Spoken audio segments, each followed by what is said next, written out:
if an object just begin to slide on a surface inclined at 30 degrees to the horizontal, the coefficient of friction is. So coefficient of friction formulansa shine mu equals to tan inverse theta.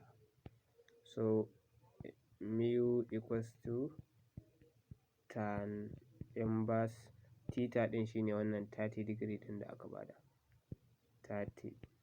So which is equals to, in ka buga tan inverse 30, in ka danna second function ka danna tan ka danna 30 zai baka gashi nan nima bari na buga shift tan inverse 30 zai baka 1.54 wanda daidai yake da wannan 1/3 ɗin. So D shine answer.